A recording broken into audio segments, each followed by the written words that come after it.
মৃত মানুষ তো আর কাঁচা মাংস খায় না।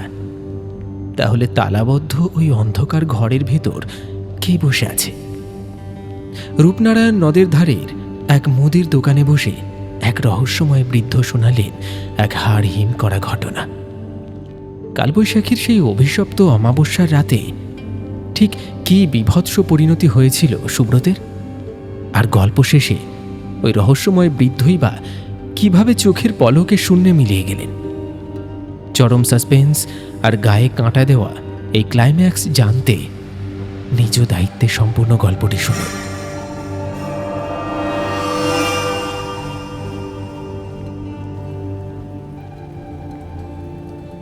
নমস্কার, আমি সুদর্শন। আপনাদের সঙ্গে আড্ডা দিতে আরও একটা জমজমাট রাত নিয়ে আবার চলে এসেছি। আশা করি সবাই খুব ভালো আছেন। আজকের পরিবেশটা কিন্তু গল্প শোনার জন্য একদম পারফেক্ট, তাই না? আর এই গা ছমছমে পরিবেশেই আপনাদের জন্য নিয়ে এসেছি একদম বন্ধ করা সাসপেন্স। আজকে আপনারা শুনবেন পল্লব বিশ্বাসের কলমে লেখা একটা শিহরণ জাগানো গল্প, ঝোড়ো রাতে হরেনের মুদিখানায়। তবে হ্যাঁ, একটা কথা শুরুতেই জানিয়ে রাখি, আজকের গল্পটা কিন্তু একটু বেশি মনোযোগ সহকারে শুনতে হবে, কারণ গল্পের একদম শেষে আপনার জন্য লুকিয়ে আছে একটি বিশেষ প্রশ্ন। পুরো গল্পটা মনোযোগ সহকারে শুনলেই তার উত্তর আপনার কাছে খুব সহজ হয়ে যাবে। আর সেই প্রশ্নের সঠিক উত্তরটি আপনার সম্পূর্ণ নাম সহকারে নিচে কমেন্ট বক্সে লিখে জানাবেন। আমি কিন্তু আপনাদের সবার কমেন্টের অপেক্ষায় থাকব। মনে রাখবেন, আপনাদের এই ভালোবাসা ছাড়া আমাদের এই পথ চলা একেবারেই সম্ভব নয়। তাই আমাদের এই আড্ডা, আমাদের এই প্রচেষ্টা যদি আপনার ভালো লাগে তাহলে অবশ্যই একটি লাইক করে দেবেন। তাহলে আর কথা বাড়াচ্ছি না, সরাসরি ঘরের আলোটা একটু কমিয়ে দিন আর ইয়ারফোনটা কানে লাগিয়ে নিন আর চোখ বন্ধ করে ডুব দিন আজকের গল্পে। শুরু হচ্ছে লেখক পল্লব বিশ্বাস বিরচিত গ্রাম বাংলার ভূতের গল্প, ঝোড়ো রাতে হরেনের মুদিখানায়।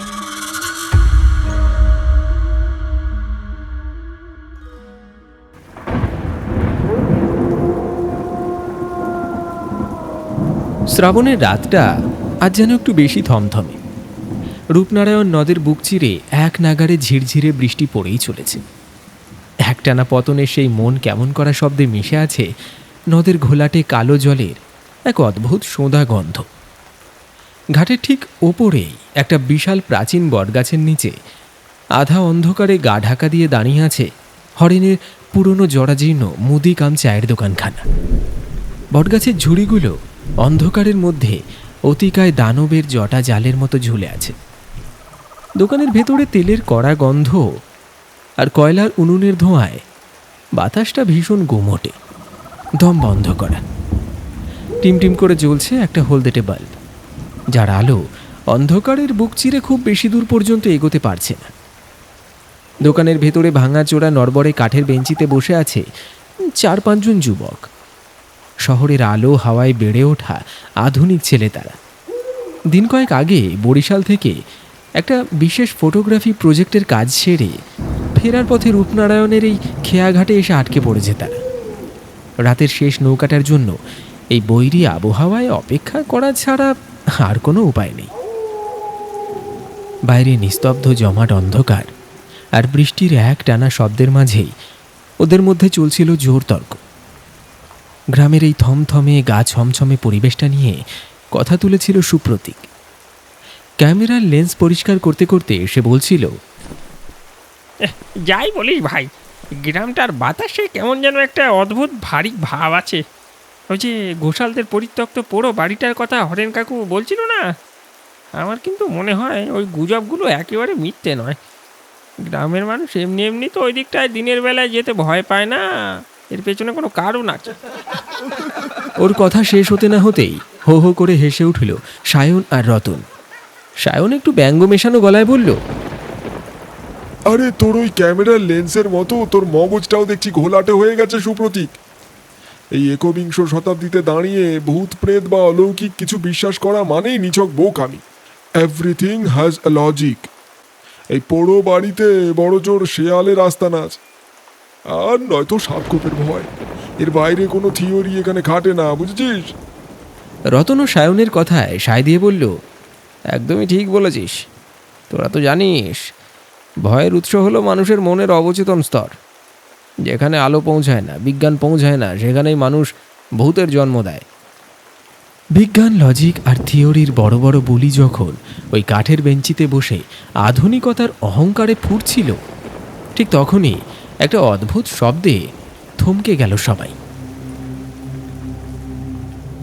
চায়ের দোকানের এক কোণে, যেখানে হারিকেনের আলোটা প্রায় পৌঁছায় না, সেখানে একটা কাঠের টুলের ওপর কুঁজো হয়ে বসেছিলেন এক বৃদ্ধ। পরনে একটা মলিন আধময়লা ধুতি। এতক্ষণ তাকে কেউ খেয়াল করেনি। যুবকদের অতি আধুনিক লজিকের অহংকার শুনে বৃদ্ধ শুকনো ফাটল ধরা ঠোঁটের কোণে একটা ম্লান রহস্যময় অথচ তাচ্ছিল্যের হাসি ফুটে উঠল। তিনি হাতের মাটির ভাঁড়ে একটা লম্বা চুমুক দিলেন। চায়ে চুমুক দেওয়ার সেই সপাত শব্দটা যেন এই গুমোট নিস্তব্ধতায় চাবুকের মতো আছড়ে পড়ল। তারপর খসখসে ভাঙা গলায় একটা অদ্ভুত খক খক আওয়াজ করে গলাটা পরিষ্কার করে নিলেন।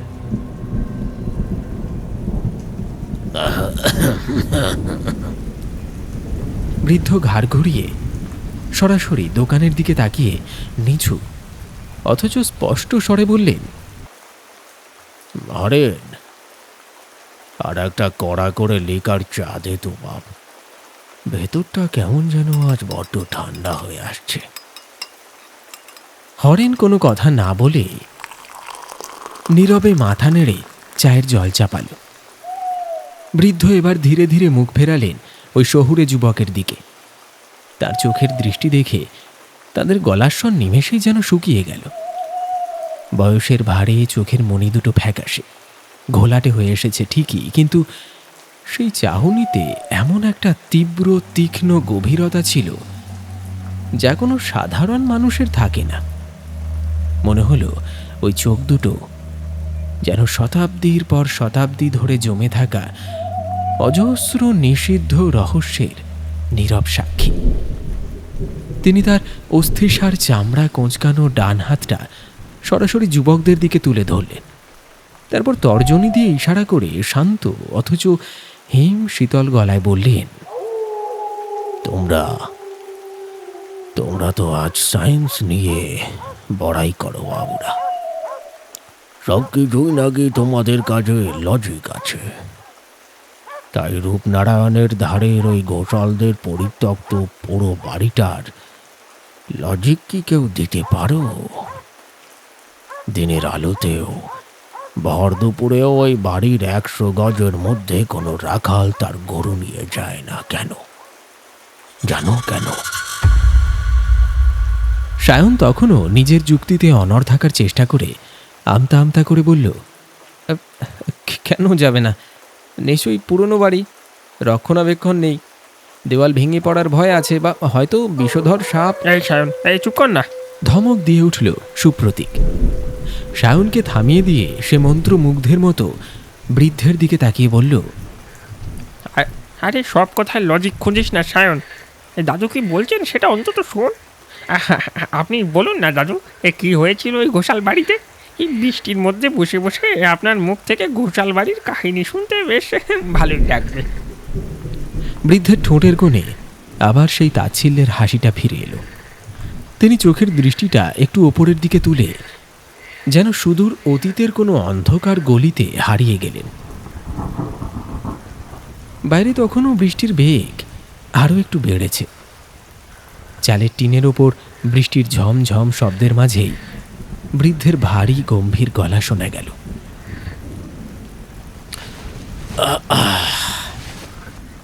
শোনো তবে বলি, মন দিয়ে শোনো। সময়টা তখন 2005 সাল। সেবার বাংলায় এমন ব্যবসা গুমোট গরম পড়েছিল যে মানুষের নাভিশ্বাস ওঠার জোগাড়। বাতাসে যেন অক্সিজেনের বদলে ফুটন্ত ভাপ উঠছিল। রাতে ঘরের মেঝেতে মাদুর পেতে শুয়েও মানুষের পিঠ ছ্যাঁকা লেগে পড়ে যেত। বৃষ্টির কোনো দেখা নেই, আর সেই অভিশপ্ত দহন জ্বালার গরমের মধ্যেই ওই ঘোষাল বাড়িতে শুরু হলো এক অলৌকিক নারকীয় অধ্যায়। যার পেছনে তোমাদের ওই বিজ্ঞানের কোনো ব্যাখ্যা ছিল না বাবুরা। ছিল শুধু মানুষের আদিম বিভৎস এক লোভ। বৃদ্ধ একটু থামলেন। বাইরে রূপনারায়ণের দিক থেকে ধেয়ে আসা একটা দমকা হাওয়া দোকানের ভেতর থাকা হারিকেন বাতিটাকে একেবারে কাঁপিয়ে দিল। হরেনের মুদি দোকানের আলোয় বৃদ্ধের মুখের বলিরেখাগুলো যেন আরো গভীর, আরো অন্ধকার দেখালো। বাইরে রূপনারায়ণের বুকে বৃষ্টির ঝাপটানির শব্দটা একঘেয়ে হয়ে এসেছে। বৃদ্ধ তার মাটির ভাঁটটা কাঠের বেঞ্চের উপর নামিয়ে রাখলেন। তারপর গলাটা একবার খাঁকারি দিয়ে একটা দীর্ঘ শ্বাস ফেলে বলতে শুরু করলেন,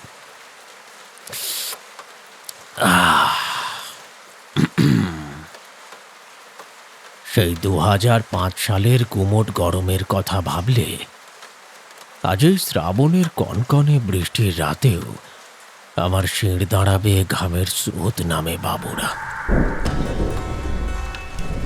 তোমরা তো এই গ্রামের ইতিহাস জানো না। ঘোষাল বাড়ির বড় ছেলে সুব্রত একসময় কি সোনার টুকরো ছেলেটাই না ছিল। লেখাপড়া, আদব কায়দা সব দিকেই 10-এর মধ্যে একেবারে 10। কিন্তু ওই যে কথায় বলে না, মানুষের যখন পতন আসে তখন তার বুদ্ধি নাশ সবার আগে হয়। কলকাতার বড় বড় কোম্পানির সাথে ব্যবসার ফাটকায় জড়িয়ে পড়ল সুব্রত।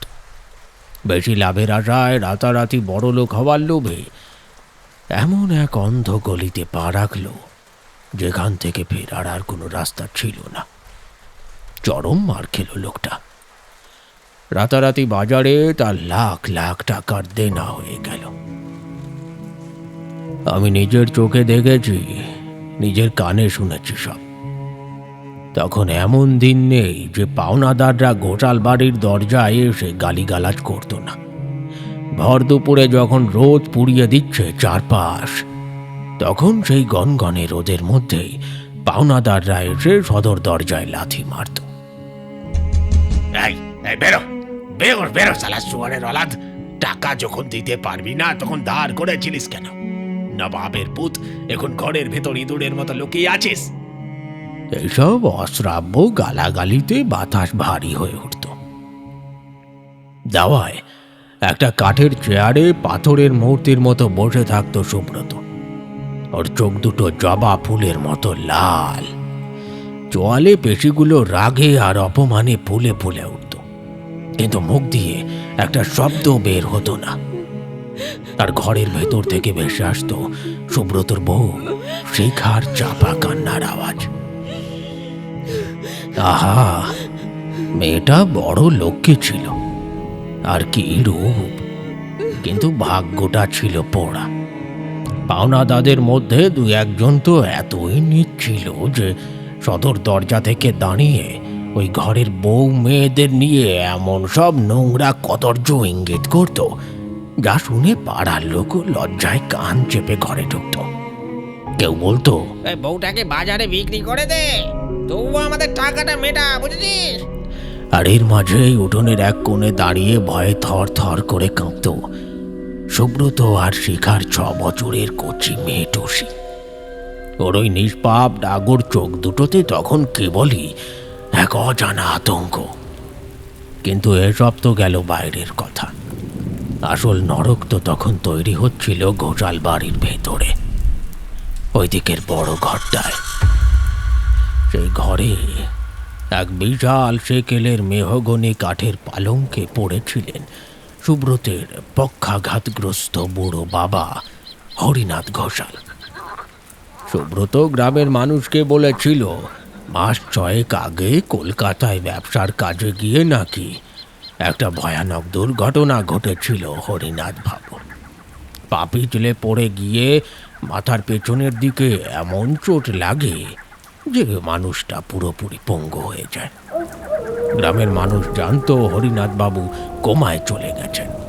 কলকাতার বড় বড় ডাক্তাররা নাকি মাথা নেড়ে জবাব দিয়ে দিয়েছে, ব্রেন ডেথ। বলছে বাঁচিয়ে রাখার কোনো মানে হয় না। তা যে কোনো দিন পটল তুলবেন মানুষটা।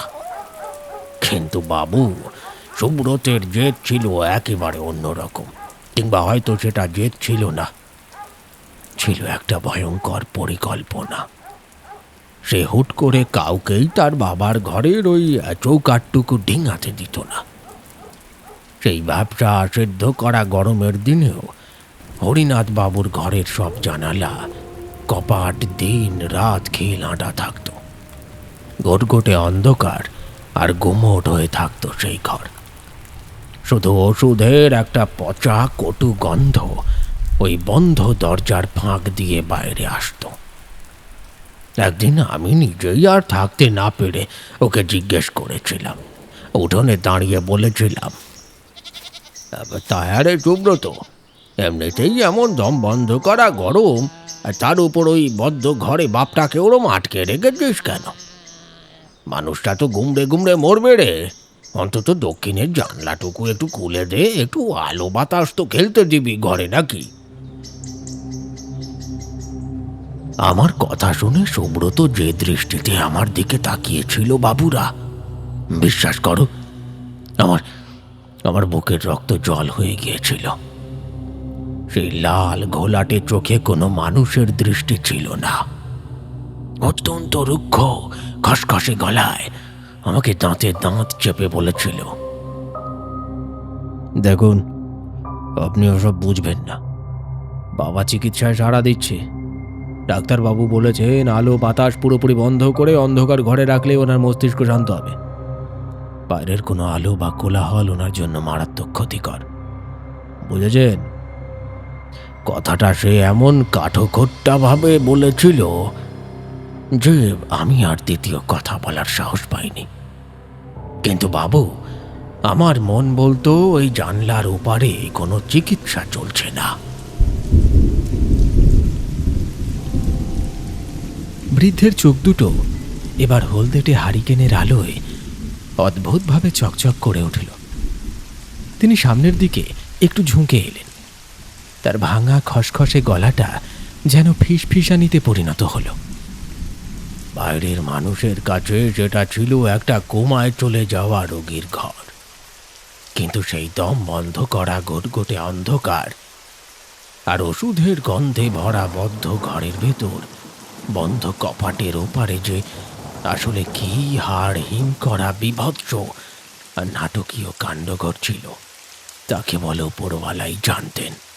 আর জানতেন ওই সুব্রত। সেই বদ্ধ ঘরের গল্প কেবল শুরু বাবুরা। ধীরে ধীরে সুব্রতের আচরণে এমন একটা পৈশাচিক বদল এলো যা দেখে পাড়া পড়শি তো বটে, ও নিজের বউ শিখারও শিরদাঁড়া দিয়ে আতঙ্কের হিমস্রোত নেমে যেত। চোখের পলকে মানুষটা যেন একটা যন্ত্র হয়ে গেল। একদিন ভর দুপুরে রোদের তাপে যখন চারদিক খাঁ খাঁ করছে, সুব্রত বাজার থেকে ফিরে এলো, হাতে একটা বেল্লাই সাইজের মরচে পড়া কালো লোহার তালা। চোখ বুঝলে আজও আমি যেন দেখতে পাই দৃশ্যটা। হন হন করে হেঁটে এসে সুব্রত সোজা দাঁড়ালো বাবার ঘরের দরজার সামনে। কপাটে ভারী শেকল তুলে সেই পেল্লাই তালাটা পরিয়ে দিল। সেই তালার একটা মাত্রই চাবি, আর সেটা 24 ঘন্টা সুব্রতের প্যান্টের পকেটে বা কোমরের ঘুমসিতে গোঁজা থাকত। কেউ, এমনকি শিখাও, সেই চাবি ছোঁয়ার সাহস পেত না। কিন্তু অদ্ভুত আর বিভৎস ব্যাপার কি জানো বাবুরা? সেই ভারী তালাবন্ধ জানালা দরজার পাশ থেকে দিন রাত একটা শব্দ আসতো। কান পাতলে শোনা যেত, না না, কোনো মানুষের কান্নার শব্দ নয়, কোনো পক্ষাঘাতগ্রস্ত রোগীর যন্ত্রণার গোঙানিও নয়। শব্দটা ছিল ঠিক যেন কোনো মস্ত বড় হিংস্র জানোয়ারের গলার ভেতর থেকে উঠে আসা একটা গোঙানি। আর তার সাথেই একটা অদ্ভুত চটচটের শব্দ, যেন কেউ ঘরের মেঝেতে বা দেওয়ালে একটানা ভেজা কাদা বা মাংসের দলা আছড়ে আছড়ে লেপছে। Chop chop চাপাস।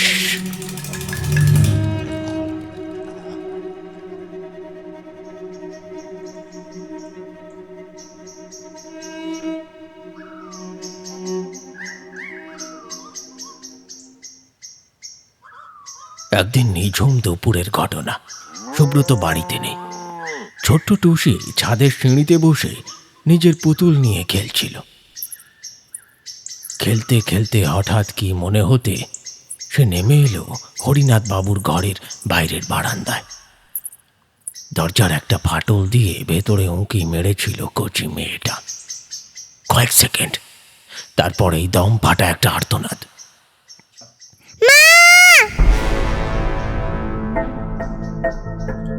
ছোট্ট পা দুটোর ওপর ভর দিয়ে থরথর করে কাঁপতে কাঁপতে টুসি ছুটে এলো রান্নাঘরে। শিখা তখন উনুনে হাঁড়ি চাপিয়েছে। মেয়েটা প্রায় আছড়ে পড়ল মায়ের কোলে। শিখার শাড়ির আঁচলটা খামচে ধরে ফ্যাকাশে মুখে ডুকরে কেঁদে উঠল। মা মা মা গো, দাদু তো দাদুর ঘরে নেই। দাদুর বিছানায়, ওই অন্ধকার বিছানায় মস্ত বড় কি একটা যেন কালো রঙের শুয়ে আছে, আর সেটা আমার দিকে তাকিয়ে কেম করে যেন হাসছে গো মা। মেয়ের কথা শুনে শিখার হাতের খুন্তি মাটিতে পড়ে গেল। বুকের ভেতরটা ছ্যাঁত করে উঠল তার। সে তখন টুসির মাথায় হাত বুলিয়ে বোঝানোর চেষ্টা করল। হ্যাঁ, কি বলছিস মা? অন্ধকার ঘরে কি দেখতে কি দেখেছিস? দাদুই তো ওখানে শুয়ে আছে। মুখে সান্ত্বনা দিলেও একটা অশুভ কুডাক আর অজানা ভয় শিখার মনে ততক্ষণে বিষাক্ত তীরের মতো গেঁথে গেছে। সে বুঝতে পারছিল ওই বন্ধ ঘরের ভেতর কোনো স্বাভাবিক কোনো মানুষ নেই।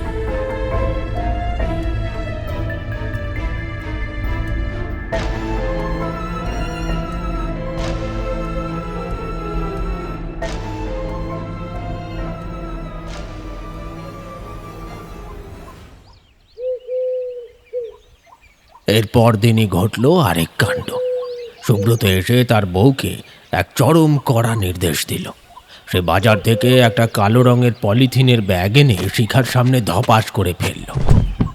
ব্যাগটার তলা চুইয়ে তখন তাজা রক্ত গড়িয়ে পড়ছে। সুব্রত রুক্ষ গলায় বলল, এই শোনো, আজ থেকে বাবার জন্য রান্নাঘরে কোনো ভাত ডাল বা স্বাভাবিক খাবার রান্না হবে না। এসব আর বাবা খাবে না, বুঝেছো?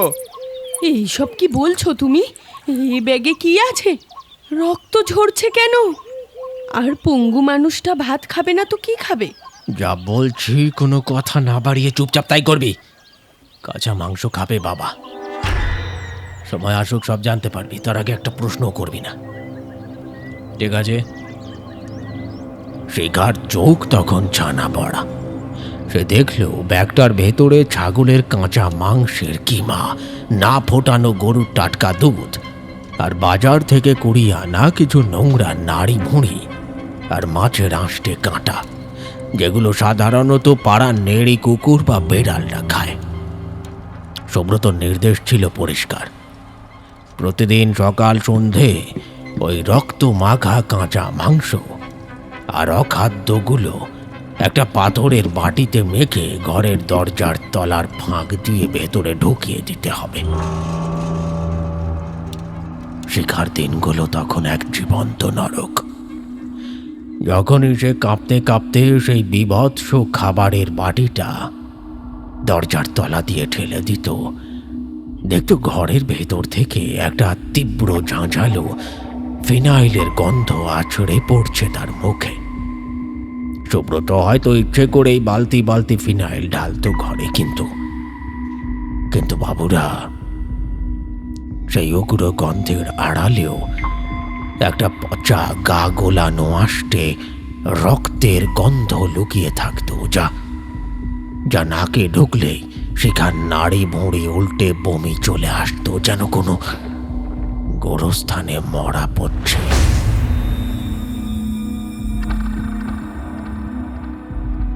শিখা আর সহ্য করতে পারল না। দিনের পর দিন এই নারকীয় অত্যাচার, এই রহস্য তাকে পাগল করে তুলছিল। একদিন দুপুরের দিকে সুব্রত যখন পাওনাদারদের এড়াতে বাড়ির বাইরে গেছে, শিখা পা টিপে টিপে চলে গেল বাড়ির পিছন দিকে। ওখানে হরিনাথ বাবুর ঘরের একটা পুরনো ঘুম ধরা কাঠের জানলা ছিল, যার একটা কাঁচ ভাঙা। ভয়ে কাঁপতে কাঁপতে, বুক ধড়ফড় করতে করতে শিখা চোখ রাখল সেই জানলার ভাঙা ফাঁক দিয়ে। ভেতরের ঘুটঘুটে অন্ধকার তখন একটু একটু করে কাটছে।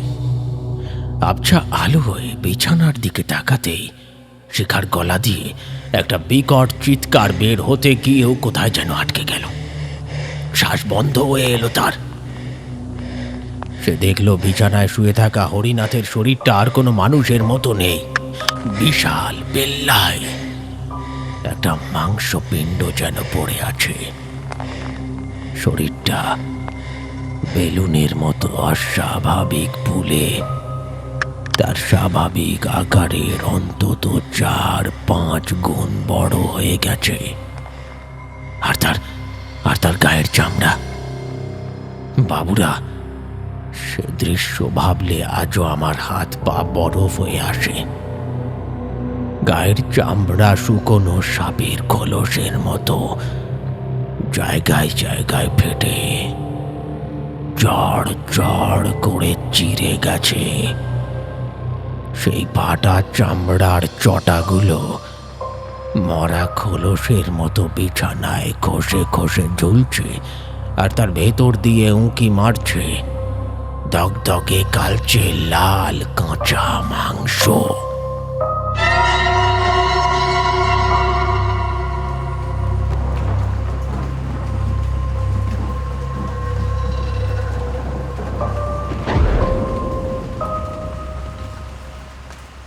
বৃদ্ধের কথা শেষ হতেই বাইরে বাজ পড়ার একটা বিকট শব্দে কেঁপে উঠল পুরো চায়ের দোকান।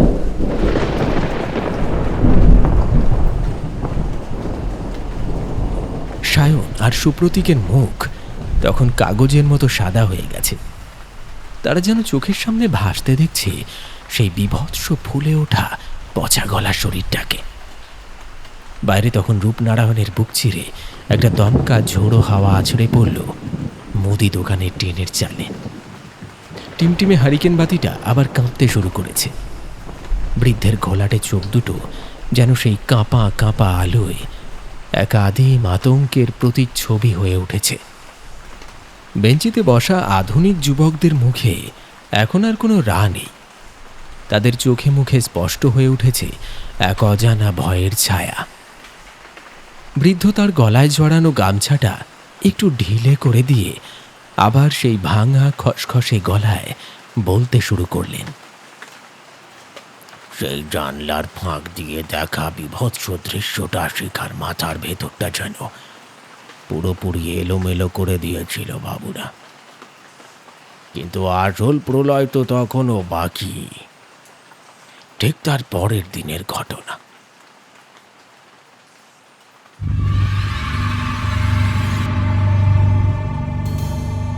শিখা ব্যাপারটা নিজের মধ্যেই লুকিয়ে আড়াল করে রাখলো, সুব্রতকে বুঝতে দিল না।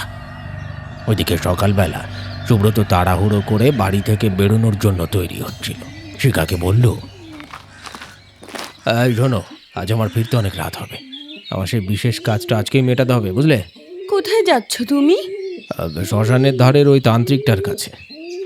আমার তো এখন শনির দশা চলছে, ভাগ্যটা একেবারে তলানিতে ঠেকেছে। তাই তান্ত্রিকের কাছ থেকে একটা বিশেষ মাদুলি তুলে আনার কথা আছে, যদি দিনকাল একটু ফেরে আর কি। শিখা জানত গত কয়েক মাস ধরে সুব্রত ওই কুখ্যাত তান্ত্রিকের কাছে 2-1 যাতায়াত করেছে, কিন্তু কেন, কি তার আসল উদ্দেশ্য, সেটা ঘুণাক্ষরেও বুঝতে পারেনি সে। ভেবেছিল ঋণের দায়ে দিশেহারা মানুষ হয়তো অন্ধবিশ্বাসের বশেই ছুটছে।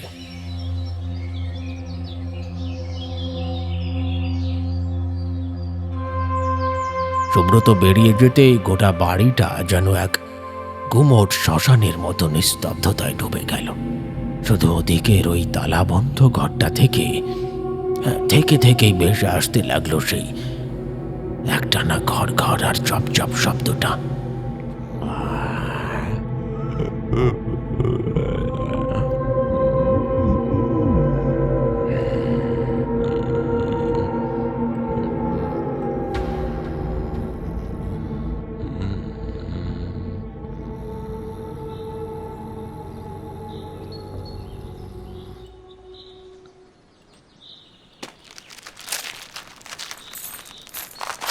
দুপুর গড়িয়ে তখন বিকেল।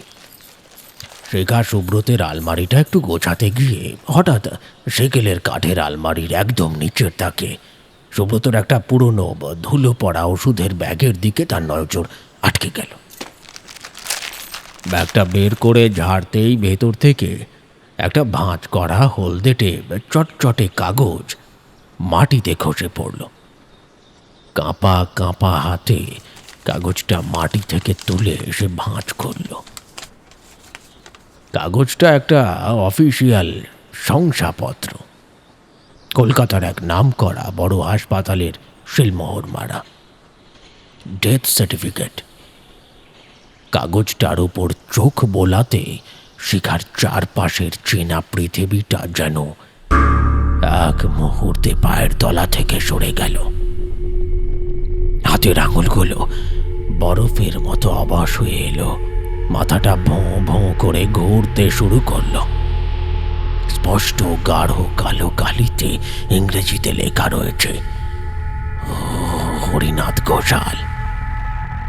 মৃত্যুর তারিখ গত মাঘ মাসের 14 তারিখ, অর্থাৎ আজ থেকে প্রায় 4 মাস আগে। আর ঠিক তার নিচেই লেখা, মৃতদেহ রিসিভ করেছে খোদ তার ছেলে সুব্রত ঘোষাল। শেখার মনে হলো তার হৃৎপিণ্ডটা যেন স্তব্ধ হয়ে গেছে। সে দেওয়াল ধরে মেঝেতে বসে পড়ল। তার মানে গত 4 মাস ধরে সে কাকে খাবার দিচ্ছে? ওই বন্ধ ঘরের ভেতরে তাহলে কে আছে? কার জন্য সে প্রতিদিন রক্ত মাখা কাঁচা মাংস আর সেই পচা নাড়ি ভুড়ি পাথরের পাত্রে করে ঠেলে দিচ্ছে ভেতরে? কার জন্য? ওই ফুলে ওঠা পচে যাওয়া খোলসের ভেতর তাহলে কে বেঁচে আছে? শিকার মাথার ভেতর তখনও হাজারো পোকা একসঙ্গে কিলবিল করে কামড়াচ্ছে। ভয়ে, ঘৃণায় আর আতঙ্কে সে প্রায় পাগল হওয়ার জোগাড়। সন্ধে নাগাদ সুব্রত যখন দরজার কড়া নাড়ল, বাইরে তখন কাল বৈশাখের মতো হাওয়া দিচ্ছে। সুব্রত ঘরে পা রাখতেই শিখা আর নিজেকে ধরে রাখতে পারল না। হাতের মুঠোয় সেই ডেথ সার্টিফিকেটটা দলা পাকিয়ে পাগলের মতো ছুটে গিয়ে সে সুব্রতের শার্টের কলারটা চেপে ধরল। কে আছে ওই ঘরে? বলো, কে আছে ওখানে? 4 মাস আগে বাবা হাসপাতালে মারা গেছে, তুমি নিজেই বডি নিয়ে এসেছিলে। তাহলে ওই তালাবন্ধ ঘরে তুমি কার মরা লাশ আটকে রেখেছো? কাকে আমি রোজ কাঁচা মাংস খাওয়াচ্ছি? শিখার গলা চিড়ে যেন একটা পশুর মতো আর্তনাদ বেরিয়ে এলো। কিন্তু বাবুরা, সুব্রতের চোখে তখন মানুষের কোনো দয়া, মায়া বা অনুশোচনার লেশ মাত্র ছিল না।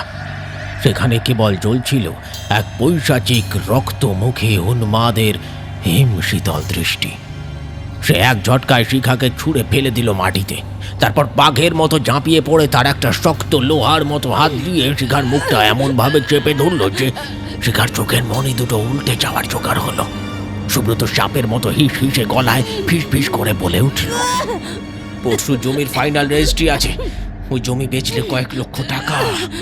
ওই ডিলটা হাত ছাড়া হলে পাওনাদাররা আমাকে কুচে কুচে করে কেটে এই রূপনারায়ণের নদে ভাসিয়ে দেবে। বুঝতে পারছিস না? শিখা তখন সুব্রতর হাতের নিচ থেকে ঘুমাচ্ছে, চোখের জলের ধারা। সুব্রতের চোখ দুটো তখন রাগে আর ক্ষোভে লাল হয়ে উঠেছে। সে দাঁত কিড়মিড় করে বলল, বুড়ো আমাকে বিশ্বাস করছে না।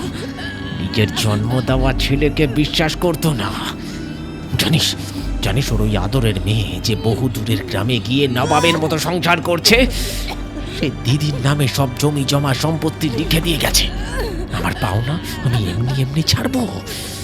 মরার আগে বুড়োর সই করে দিয়ে যায়নি, তাই ওর বুড়ো আঙুলের ছাপটা আমার চাই চাই, আর সেই জন্যেই এসব আয়োজন, বুঝেছিস তুই?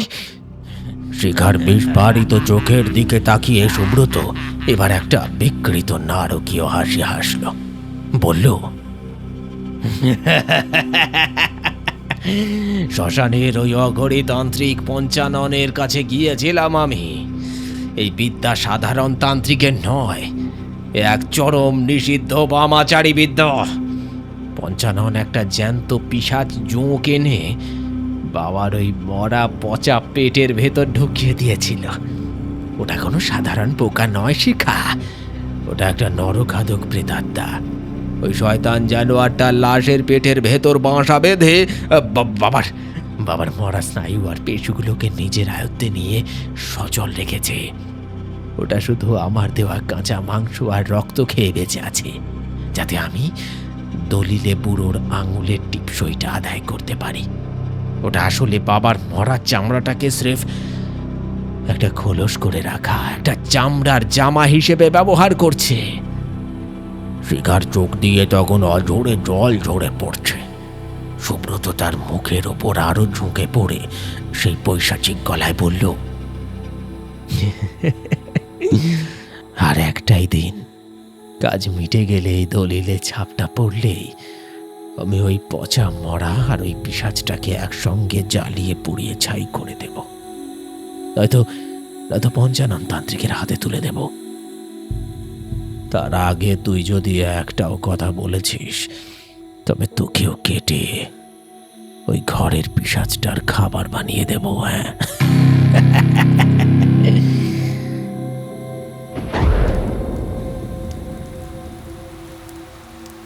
চায়ের দোকানের টিমটিমে আলোটা এবার দপ করে নিভে গেল, আর ঠিক সেই মুহূর্তেই রূপনারায়ণের দিক থেকে ধেয়ে আসা একটা বিরাট বাজ আকাশটাকে চিড়ে দিয়ে গেল।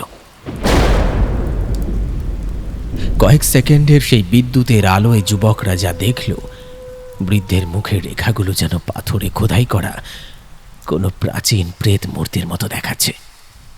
অন্ধকারে বাইরের একটানা বৃষ্টির শব্দের মাঝেই বৃদ্ধের ভারী গম্ভীর কণ্ঠস্বর আবার গম গম করে উঠল।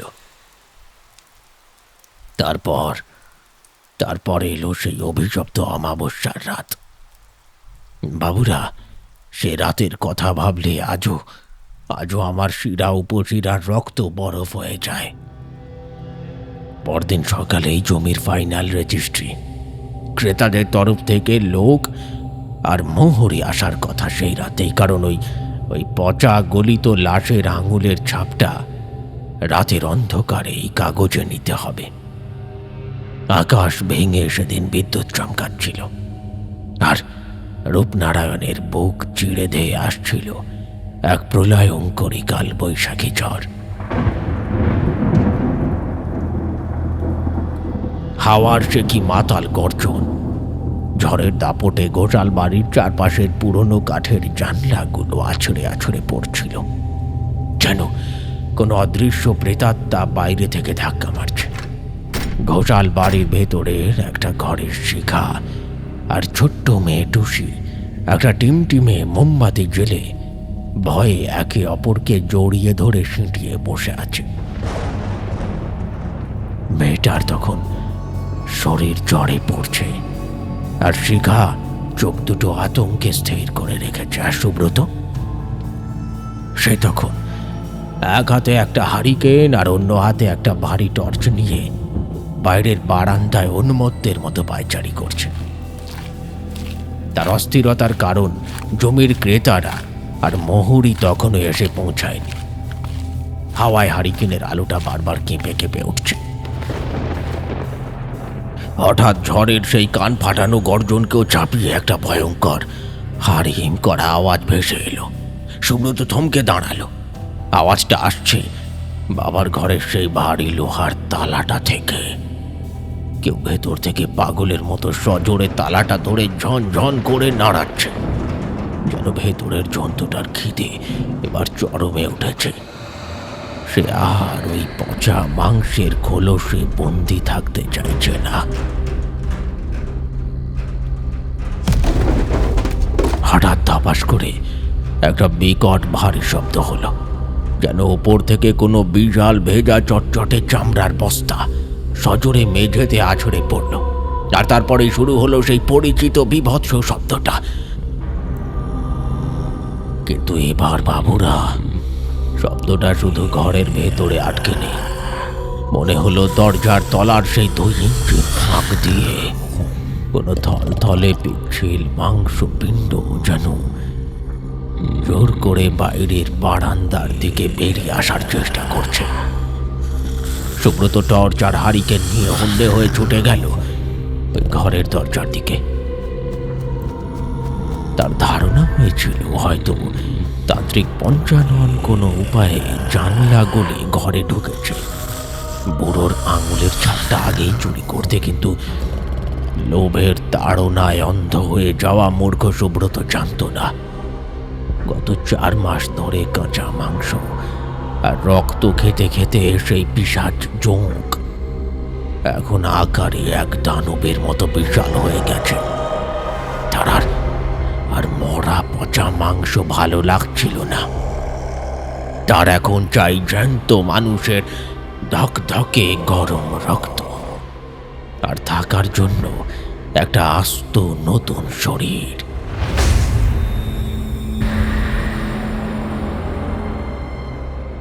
টর্চের তীব্র আলোটা যখন সুব্রত ঘরের দরজায় ফেলল, তার শরীরের সমস্ত রক্ত 1 সেকেন্ডে জল হয়ে গেল। সে দেখল হরিনাথের ঘরের সেই শক্ত কাঠের দরজাটা কবজি থেকে ভেঙে আধো খোলা হয়ে আছে, আর মেঝেতে পড়ে আছে বুড়োর সেই রক্ত মাখা সাদা চাদরটা। কিন্তু চাদরের পাশে ওটা কি? টর্চের আলোয় সুব্রত দেখল মেঝেতে পড়ে আছে একটা আস্ত মানুষের সম্পূর্ণ গায়ের চামড়া। ঠিক যেমন সাপ তার পুরনো খোলস ছেড়ে বেরিয়ে যায়, ঠিক তেমনই চামড়ার পেট আর বুকের কাছটা ভেতর থেকে কোনো ধারালো নখ দিয়ে ফালা ফালা করে ছেঁড়া। আর সেই মানুষের মরা খোলস ফুঁড়ে বেরিয়ে এসেছে প্রায় 6 ফুট লম্বা, কুচকুচে কালো, থলথলে একটা বীভৎস বিশাল জোঁকের মতো চটচটে প্রাণী। জানোয়ারটার গায়ের উপর মাংসপিণ্ডে হরিনাথের চেনা মুখের আদলটা যেন বিকৃতভাবে লেপ্টে আছে, আর তার 2 ঘোলাটে সাদা চোখ টর্চের আলোয় হিংস্র পশুর মতো জল জল করছে। বাইরে আবার একটা বাজ পড়ল। বিদ্যুৎ চমকের আলোয় বৃদ্ধের চোখ দুটো চিকচিক করে উঠল। সুব্রত চিৎকার করে পেছোতে গেল, কিন্তু আতঙ্কে তার পা দুটো যেন মেঝেতে জমে পাথর হয়ে গিয়েছিল। গলা দিয়ে কোনো স্বর ফুটল না। এক পলকের মধ্যে সেই বিশাল কালো থলথলে জানোয়ারটা একটা স্প্রিং এর মতো ছিটকে এসে সুব্রতের গায়ের ওপর আছড়ে পড়ল। সুব্রতের হাতের ধাক্কায় হারিকেনটা মেঝেতে পড়ে কাঁচ ভেঙে গেল, আর সঙ্গে সঙ্গে ছড়িয়ে পড়া কেরোসিন থেকে দাউ দাউ করে আগুন জ্বলে উঠল বারান্দায়। সেই লেলিহান আগুনের আলোয় যে দৃশ্য দেখা গেল তা কোনো মানুষের পক্ষে কল্পনা করাও অসম্ভব। প্রাণীটার পেটের তলা থেকে অজস্র গোল গোল সূক্ষ্ম করাতের মতো দাঁতওয়ালা শোষক বেরিয়ে সুব্রতের মুখ, চোখ, নাক, গলা আর বুক আষ্টে পৃষ্ঠে কামড়ে ধরেছে। জানোয়ারটা সুব্রতের জ্যান্ত শরীরে রক্ত শুষে নিচ্ছে। সুব্রত যন্ত্রণায় ঘুমাতে ঘুমাতে খক খক করে গল গলিয়ে রক্ত বমি করতে লাগলো। আর প্রাণীটা তার বিশাল শরীর নিয়ে সুব্রতের গায়ের চামড়া কামড়ে ফালা ফালা করে তার জ্যান্ত শরীরের ভেতর সেঁধিয়ে দেওয়ার চেষ্টা করছে। একটা একটা নতুন তাজা মানুষের খোলসের খোঁজে। সুব্রতের চোখের মনি দুটো তখন উল্টে গেছে, হাত পাগুলো মরা মাছের মতো আছড়ে পড়ছে মেঝের ওপর। শিখা পাশের ঘরের দরজার ফাঁক দিয়ে এই নরককুণ্ড দেখছিল, কিন্তু মায়েদের জোর বোধহয় অন্য জায়গাতেই থাকে বাবুরা। নিজের চোখের সামনে স্বামীকে একটা রাক্ষসে পিশাচের পেটে যেতে দেখেও সে নিজের বুদ্ধি হারায়নি। এক মুহূর্ত আর সেখানে দাঁড়ায়নি সে, উল্টে গিয়ে জ্বরে বেহুশ মেয়ে টুসিকে এক ঝটকায় তুলে নিল। তারপর পেছনের দিকে একটা ভাঙা দরজা দিয়ে সেই হাড় কাঁপানো কালবৈশাখী আর মুষলধারে বৃষ্টির রাতেই ঘোর অন্ধকারের মধ্যে দিক বিদিক জ্ঞান শূন্য হয়ে ছুটে পালিয়েছিল সে। শুধু পিছনে পড়ে রইল দাউ দাউ করে জ্বলতে থাকা একটা বাড়ি, আর তার ভেতর এক দানব আর নতুন শিকারের মৃত্যু গোঙানি।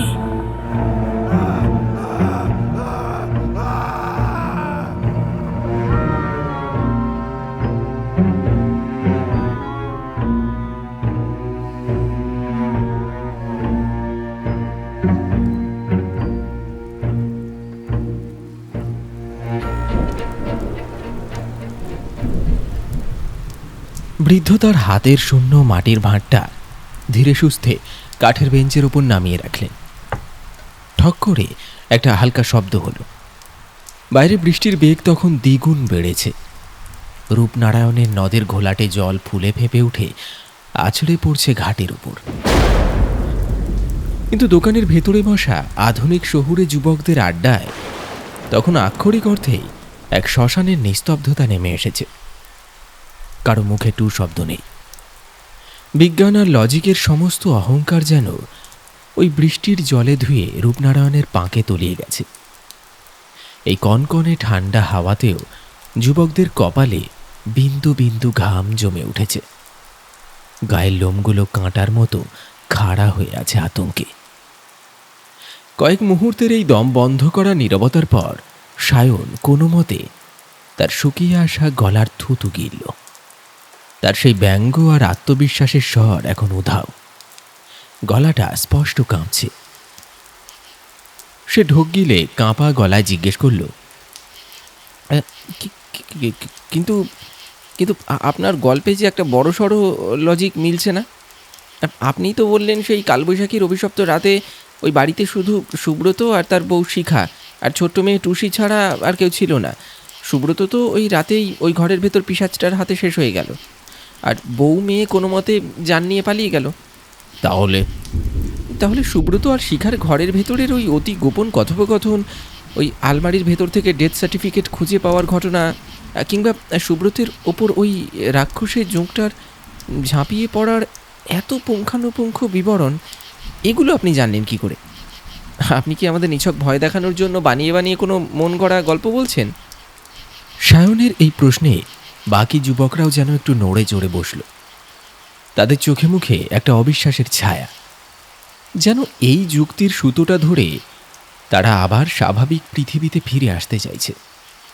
কিন্তু বৃদ্ধের মুখে কোনো রাগের চিহ্ন দেখা গেল না। তিনি তার গায়ে জড়ানো ছেঁড়া মলিন গামছাটা আর একটু ভালো করে টেনে নিলেন।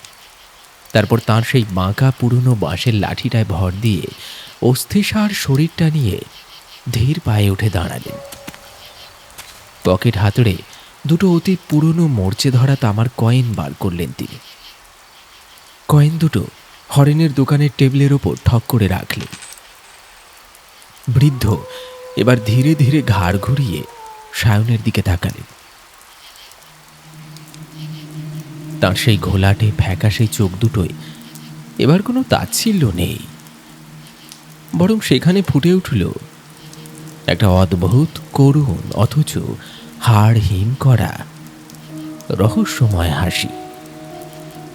তিনি শান্ত অথচ গম্ভীর গলায় বললেন,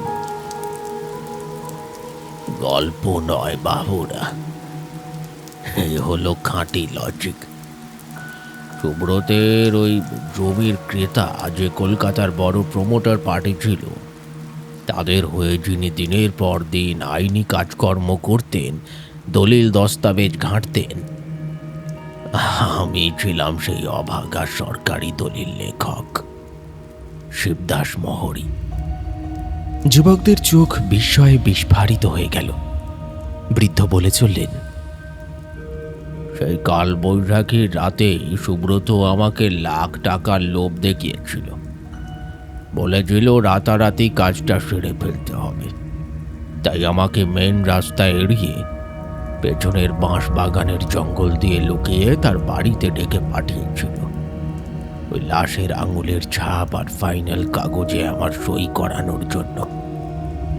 আমি এই অভাগা শিবদাস মোহরী সেই প্রলয়ঙ্করী ঝড়ের মধ্যে ঠিক ওই ঘরের ভাঙা জানালার বাইরে পুরনো পেয়ারা গাছটার অন্ধকারে একটা কালো ছাতা মাথায় দিয়ে দাঁড়িয়েছিলাম সই নেওয়ার অপেক্ষায়। আমি নিজের চোখে জানলার কাঁচ দিয়ে দেখেছিলাম বাবুরা, মানুষের আদি মন্দ লোভ কিভাবে তাকে একটা রক্তচোষা জন্তুর স্রেফ একটা খোলস বানিয়ে দেয়।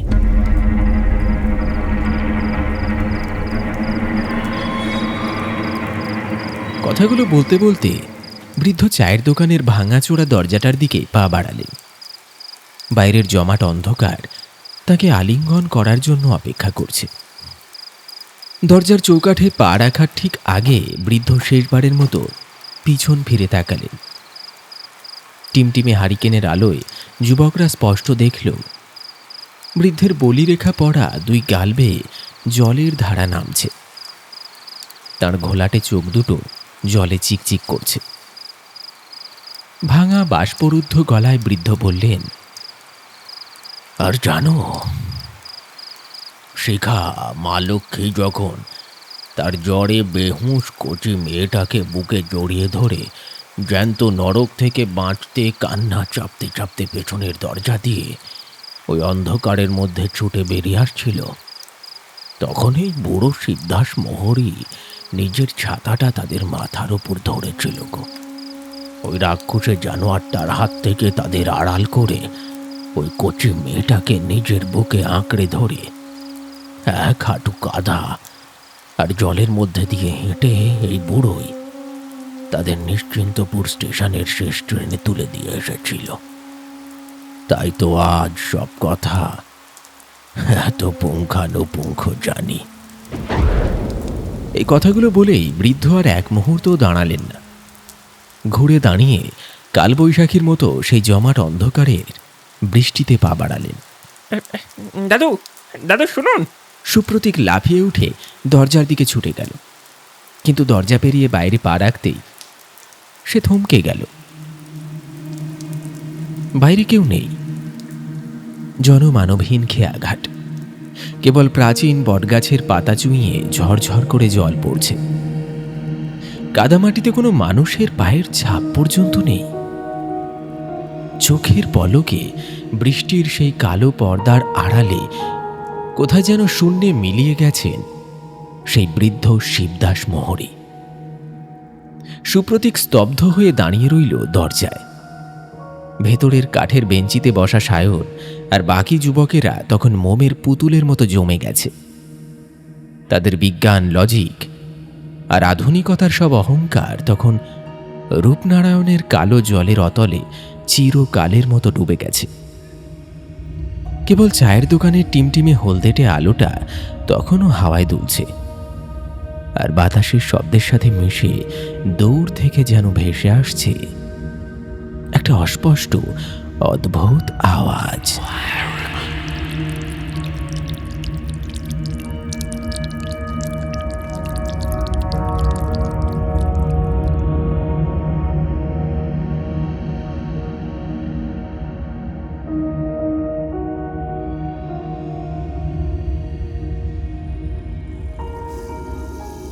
শুনলেন ঝোড়ো রাতে হরেনের মুদিখানায়। আমাদের আজকের এই নিবেদন আপনার কেমন লাগলো অবশ্যই জানাতে ভুলবেন না। আর তার পাশাপাশি যেমন গল্পের শুরুতে বলেছিলাম, আজ গল্পের শেষে আপনার জন্য থাকছে একটি প্রশ্ন। আচ্ছা, যদি মনোযোগ সহকারে সম্পূর্ণ গল্পটি শুনে থাকেন তাহলে বলুন তো, আমাদের আজকের এই গল্পে সুব্রতর বাবার মৃত্যু ঠিক কত তারিখে হয়েছিল? খুবই সহজ একটি প্রশ্ন। প্রশ্নের সঠিক উত্তর আপনার সম্পূর্ণ নামের সঙ্গে কমেন্ট বক্সে লিখে জানান। চলুন একবার ঝটপট দেখে নিই আমাদের গত এপিসোডে কারা কারা কমেন্ট করেছিলেন। আমাদের গত এপিসোড বাবুগঞ্জের হানাবাড়িতে এক রাত, এই গল্পে জিজ্ঞাসা করেছিলাম গল্পটির নাম বাবুগঞ্জের হানাবাড়িতে এক রাত ছাড়া আপনার মতে আর কি হতে পারত। যারা যারা কমেন্ট করেছেন তাদের নামগুলি ঘোষণা করছি।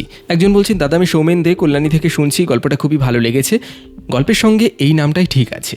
মীনাশ্রী সাহা দুর্গাপুর থেকে বলছেন, গল্পের নামটা জলাঞ্জলির অন্তরালে হলে কেমন হতো? আপনার গল্প প্রতিনিয়ত শুনি আমি। দেবজ্যোতি দত্ত বলছেন, গল্পের নাম যদি মাটির তৃপ্তি হতো তাহলে কেমন হতো? প্রত্যেকটি সত্যি খুবই সুন্দর নাম।